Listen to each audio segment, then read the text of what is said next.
আজকে আবার আপনাদের জন্য একটা নিয়ে এলাম নিরামিষ রেসিপি। তো নিরামিষ রেসিপিটা কিন্তু একদম আমার বুদ্ধিতে বানানো। আমি কিন্তু এই রেসিপি কারোর কাছ থেকে শিখছি না, এটা একদম আমার মতো করে আমি বানাইছি। তো যার লেগে আমি লয়ে এলাইছিলাম কয়েকটা পটল। তো পটলটিরে এবার আমি ভালো করে ধুইয়া কাইটটা নিয়ে আইছি। তো পটলটারে এবার আমি একটা গ্রেটারের সাহায্যে সুন্দর করে গ্রেট করে এলাম। পটলটা গ্রেট করার সময় গ্রেটারের যেই সাইডটা মোটা থাকে ওই মোটা জায়গাটা দিয়ে পটলটা গ্রেট করবেন, দেখবেন সুন্দর হইব। চিকন জায়গাটা দিয়ে করলে কি হয়, এটা একদম বেশি ম্যাশ হয়ে যায়, তা ভাল লাগে না। তো আমি এখানে লয়ে লাইছিলাম ডাল। তো এখানে দুই ধরনের ডাল আছে, মুগ ডাল আর চানা ডাল।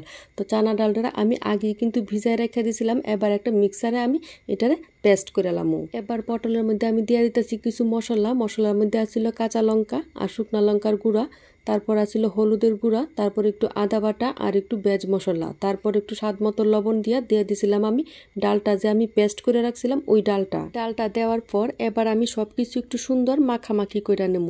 তো রেসিপিটা কিন্তু পুরা আমার মনের মতনই হইতাছে, আমি যেরকম বানাইতে চাইতেছি ওই রকমই কিন্তু হইতাছে। এখন অবধি তো সব কিছু ঠিক আছে, দেখি পর অবধি কীরকম থাকে। তো এবার মাখামাখি হয়ে গেলে এইরকম কয়েকটা আমি লাড্ডুর মতন বানাই নেব।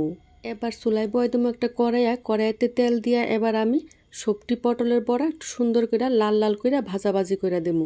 আমি তো কইতেছি এই রেসিপিটা আজকে আমি নতুন বানাইতেছি, আর আমি এই রেসিপিটা কারোর কাছ থেকে শিখছিও না। তো আপনারা কি এই রেসিপিটা আগে কোনো দিন খাইছেন? তো খাইয়া যদি থাকেন আমারে কিন্তু একটা কমেন্ট করে অবশ্যই জানাবেন। পটলের বড়াটা কিন্তু আমার ভাজাভাজি হয়ে গেছে। এবার আমি এই পটলের বড়াটা তুললাম একটা জায়গাতে।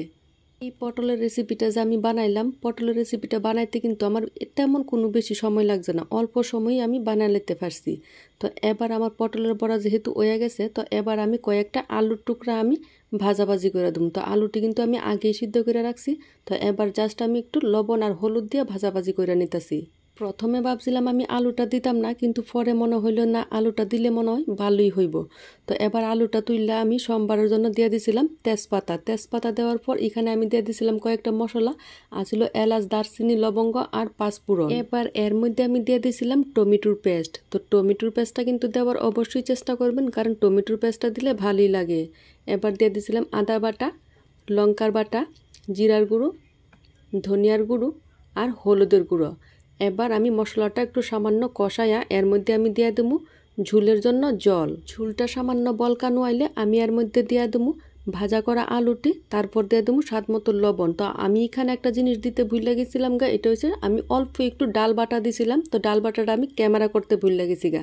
তো যখন আবার ঝুলটা একটু সামান্য বলকানো আইব তখন আবার আমি দিয়ে দেবো পটলের বড়াটি দেওয়ার পর বেশি সিদ্ধ করতে লাগতো না, রেসিপি কিন্তু কমপ্লিট।